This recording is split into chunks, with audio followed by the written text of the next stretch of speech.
magandang hapon po mga kabayan. Nandito tayo ngayon sa Bataan, bayan ng Samal. Ayan mga kabayan, tamang-tama yung punta natin. At meron na naman tayong nakita kanina, no, nakaupo na lolo. Diyos ko mga kabayan, pagdating sa lolo at lola natin, hindi talaga natin mapipigilan, hindi talaga natin yan dinadaanan o nilalampasan. Talagang binababa ng team yan at kinakausap at pinupuntahan yung kanilang tinitirahan. Kaya sa hapong ito, tara, samahan niyo po ang buong team. Dahil tuloy-tuloy pa rin po ang biyaya at saya na hinahatid natin araw-araw. Let's go! Si Madam Nori nga. Siya tate. Salamat sa pangalan mo. Marilyn Reyes. Hello, Ma'am Marilyn. Marilyn? Happy New Year. Manilin Reyes. Marilyn Reyes. Marilyn. Artista. Nanonood at nagulat. Pinapanood tayo. Nandito na tayo sa harapan niya. Sinanonood ko. Maraming salamat po. Thank you.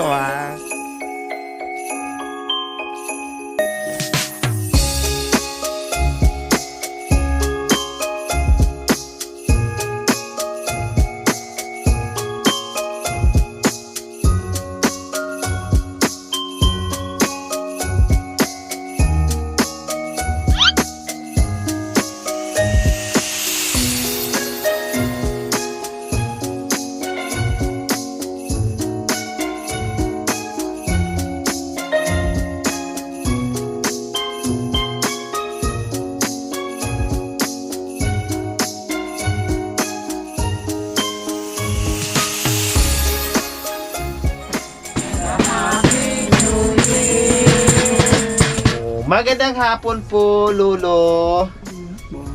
Anong pangalan ni Lolo? Domenico.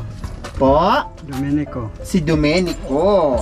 Kumusta po kayo? Ilang taon na po kayo, Lolo Domenico? Bilang man 30 kumakuan. 1938 po kayo pinanganak? 84 years old na po pala kayo, Lolo Domenico. Kumusta po ang buhay dito, Lolo? Hirap. Ha? Mahirap. Pero may trabaho. Bakit nasabi niyo pong mahirap? Walang trabaho. Walang trabaho. Iilan po ba ang anak niyo? Wala. Ay, wala po kayong anak. Nasaan po si Mrs.? Sa baba. Nandiyan lang po si Mrs. niyo, si Lola? Wala po yung trabaho. Lahat may sakit. Ang mag-asawa. Oh, tapos wala kayong mga anak. Wala. Paano yung pagkain niyo po, Lolo Domenico? Kuhan sa akong mga apo. Bigay-bigay ang kuhan. Ah, may nagbibigay ng mga apo sa inyo. Wow, ang babait naman ng mga apo na talagang nandiyan nakaalalay dito sa lola at lolo nila na nagbibigay ng pagkain. Tulad ngayon, bagong saing si Lolo, ayan po oh, mainit-init inin na. Oh, ano pong ulam? Wala. Wala pa. Nasaan si Lola? Doon sa baba. Nasa baba, malayo po ba? Wala po na may tindahan. Lolo, anong trabaho niya po dati? Magsasaka lang. Magsasaka. Tapos, nung tumanda na kayo, hindi nyo na po kaya Hindi na. magtrabaho sa bukid. Hindi na. Wala po kayong pensyon? Wala pa. Wala. Wala din po kayo, hindi rin po kayo nabiyayaan ng anak? Wala. Hindi din. Okay lang po yan, Lolo Domenico. Importante nandyan si Lola. Yun nga lang, ang masama kasi sabi niyo po, parehas kayo walang trabaho, tapos parehas pa kayong may sakit.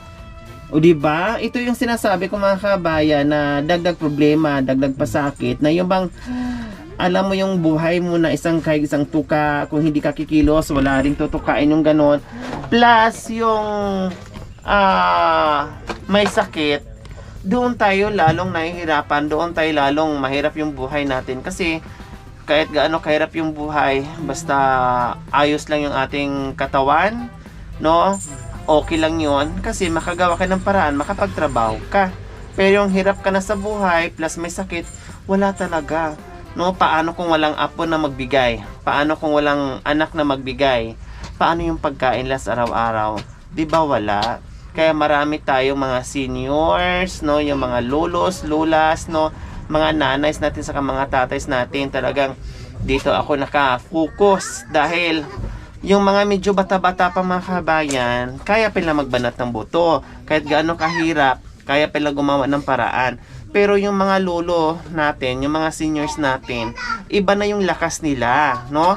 Gusto man nila magtrabaho, gusto man nila magbanat ng buto, kaya lang, syempre, iba na yung lakas nila, hindi na nakakayanan, hindi na tulad dati, nung kabataan nila ay talagang kahit anong klaseng trabaho, kaya nila. Ngayon kasi, limited na yung makakayanan nilang trabaho. Kaya, kung bakit lagi tayong seniors yung ating binablog, kasi yun talaga ang gusto ko, dahil matulungan, yun talaga ang gusto ko na matulungan yung mga seniors natin na walang-wala sa buhay. May pension nga po sila mga kabayan, kaya lang hindi po sapat, no? Kahit nga sa pagkain nila o vitamina nila o gamot nila, hindi po talaga sapat yun, parang pang-alalay lang yun sa kanila, no? Importante ay mayroon talaga, kahit papaano may nakukuha na seniors yung pension nila na every 3 months pa tayo, kung hindi ako nagkakamali. Maganda na lang talaga yon kaysa sa walang makukuha. O di ba po, lolo, kailang sa sitwasyon ni Lolo Dominico, walang pension, walang seniors, kaya napakahirap po talaga. Shout out na lang po doon sa apo na nagbibigay dito kay Lolo Dominico. Ayan, salamat sa pagmamahal. Okay, Lolo Dominico, malapit na po ang Pasko. O kailan po ang Pasko? Linggo. Sa linggo. Wow, tandang-tanda nyo po. Malapit na rin po ang bagong taon. O saan po kayo pupunta? Saan kayo mamamasya sa Pasko? Dito sa bahay. Dito na sa bahay. Hindi kayo pupunta doon sa mga kaibigan nyo, sa mga kakilala nyong may kaya at mamasko kayo doon? Hindi na kaya sa paglakad. Hindi na kaya sa paglakad. Hinihingal na. Si Lula, hindi na rin kaya maglakad. Siya may kaya kuan. Makakapunta pa. Kayo talagang hindi na, dito na lang sa bahay. Kundi magkasama kayo ni Lola dyan sa Pasko at New Year nyo, na dalawa lang po kayo. Apat na yung kuan. Ito ang kuan. May lapit kong maliit. Yung mga apo yung maliit dyan din po nakatira? Mga kabayan, wala si Lola kasi namasya siguro si Lola, no? Pumunta siguro doon sa mga kakilala, inantay natin pero wala talaga si Lola. Namasya siguro, nainip dito, no? Nagmuni-muni doon sa ibaba daw kasi sabi ni sa itaas, sa gabi kasi ni Lolo nandoon daw nakatambay. Okay, syempre sa pag-iikot natin dito sa Bataan, anong bayan po ito, Lolo? Samal. Samal? Bayan ng Samal, barangay. Pugadlawin.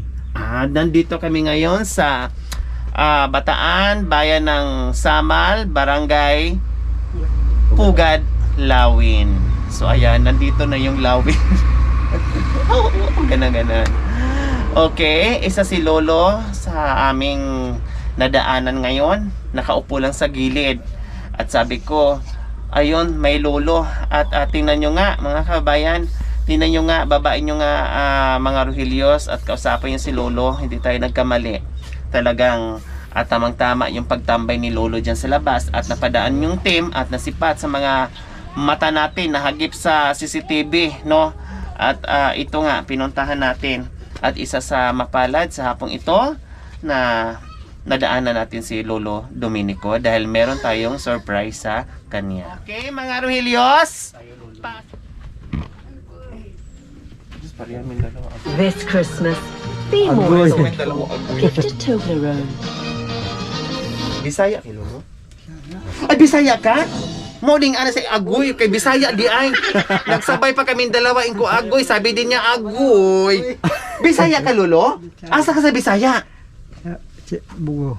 Sa Cebu? Ay, Diyos ko, Ginoo ko. Ngano naabot ka man din, he? Sa paghirap. Nakaasawa ka taga direlo? Bicol. Sa Bicol. Dugay na ka uli Cebu. Wala pa ulit. Dugay na, sugad sa pag-ani na mo din, he? Dugay na. Diyos ko, nagulat kasi ako sa sabi ni Lolo. Nagparehas pa kaming dalawa. Nagharap yung mga masusunda. Sabi ko, agay. Sabi niya, agay. Agoy. Ay, agoy. Sabi ko, ay, Bisaya man iri. Tawa Uy, si Lolo. Ginoo ko.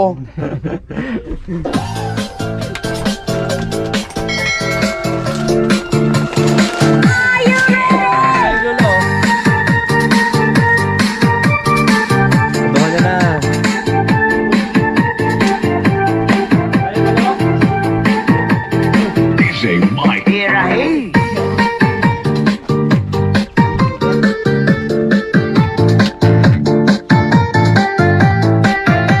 Walang space.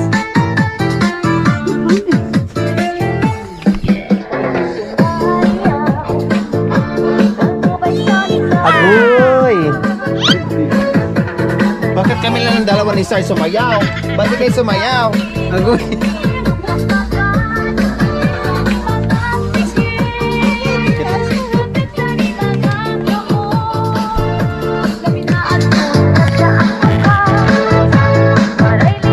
Sakong bigas!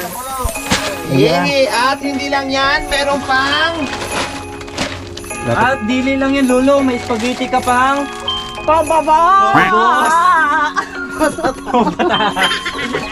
Ayan, Lolo. Marami ka ng handa dito, Lolo, ha. May spaghetti na po kayo dyan at pang salad po, no? At marami pa pong iba, Lolo. At hindi lang yan, syempre, meron pang iba! Bilog, tatay! Yay! Ano po yan? Ang sanalo? Bugnaw? O bugnaw? Gusto mo init? Oh, lagyan mo dito. Nilabas sila. Ilan po yan, Lolo, ha? No, imuha nang ihiwa-hiwaan o gagmay, tapos lutoon mo. Ya, sudan, o ya, kanang palaman sa tinapay, okay, sudan sa kanon, ha? O hindi lang yan, Lolo, meron ka pang cash. Salamat sa biyayang binigay sa ako. Ayan. Maagang pamasko ni Lolo. Mayroon na siyang panghanda pagsaluhan nila. At higit sa lahat, pinaka-importante itong bigas. No? Kasi ito talaga number 1. Yung ulam, pwedeng maihingi sa kapitbahay. Pag meron lang tanim-tanim na gulay, ulam na. Kaya hindi talaga ako nawawalan ng bigas tuwing ikot ko. Kasi ito talaga ang pangunahing pangailangan sa isang pamilya, bigas. Okay, and then nagbigay din tayo ng cash, syempre pambili-bili nila kung ano pa yung kulang na wala dito sa mga bit-bit natin, no, para bahala na sila kung anong idagdag nilang bilhin. Kaya maraming salamat po talaga sa lahat ng aking mga sponsors, subscribers, followers, YouTube members, viewers, commentators, sa lahat po ng aking nakikiisa. Sobra-sobra ang dami nating napapasaya, napapaiyak, napapaluha, no, napapangiti sa mga bit-bit natin ng sa mga bitbit nating biyaya na natatanggap nila. Kaya maraming salamat po talaga. Sana hindi lang itong Pasko, no, hindi lang itong taon, aabot pa tayo ng ilang taon, no? At yung pagmamahal natin ay hindi lang natin ipadama sa buwan ng Disyembre, kundi araw-araw po mga kabayan, dahil ang daming naghihirap, ang daming kawawang mga lolo at lula na tulad nila, na isa na ngayon si Lolo Dominico. At nagulat din po ako mga kabayan kanina na nagsalita siya ng Bisaya, Bisaya din po pala si Lolo. Kaya lang matagal na panahon hindi na nakauwi ng Cebu, nakapag-asawa ng taga Bicol, at dito nanirahan sa Bataan. No, grabe, Bisaya tapos Bicol, no, Bisakol. Pero nandito sa Bataan. Yun nga lang, wala siyang anak, no. Nagdalawa lang sila ni nanay. Kaya nawa ay pagpalain tayo ng Panginoong Diyos sa araw-araw. Nawa ibigyan pa tayo ng kalakasan ng katawan sa araw-araw. Nawa ibigyan pa tayo ng mahabang buhay pang sa ganon. Marami pa tayong matulungan na gaya nila. Lipay na kalo. Malipay, may biyayang abot sa kamong mag-asawa nga walang trabaho, naghirap. Opo. Anong ginawa niya po doon kanina, doon sa itaas? Nagtambay lang po kayo? Tambay lang ko. Okay, sige, hulatin mo dito, Lo. Wala pa. Yung si Lola? Oo, O sa giobra ni Lola dito? Nang adto man siya dito? Kuan, nag-shard sa kuan. Sa cellphone? Di, Nga naman, wala na yung battery mo ang flashlight, Lo? wala na. Ay, napundi na? Kuha man, kurente man ko, naputulan sila kurente. Oh, ibuwad lang sa init, good. Hindi Ibulad lang sa init, mag-charge na siya balik. Hindi pwede, kuha, hindi mo, kuha. Pundido na ang imuhang flashlight. Pwede daw. Basig ka na naputulan na siya kanang kuan usa ka kanang kuryente lo. No? O, diri na mi lo ha. O, diri na mi ha. Maraming salamat. Good luck, Lolo. Enjoy sa Pasko at New Year nyo, ha? Opo. Hapon po. Galing po kami sa bahay nyo. Kayo po yung asawa ni Lolo Domenico. Opo. Galing po kami doon, Lola, sa inyo. Anong pangalan nyo po? Margareta po. Si Margarita. Galing po kami doon, ha? O, hindi ko na sasabihin kung anong meron doon. Basta ma-surprise po kayo sa pag-uwi nyo. Ha? Uwi na po kayo, ha? O, hindi na kami babalik sa inyo kasi marami pa kaming iikutin, ha? Maraming salamat po. Walang anuman po, Lola. Bye-bye po, Lola.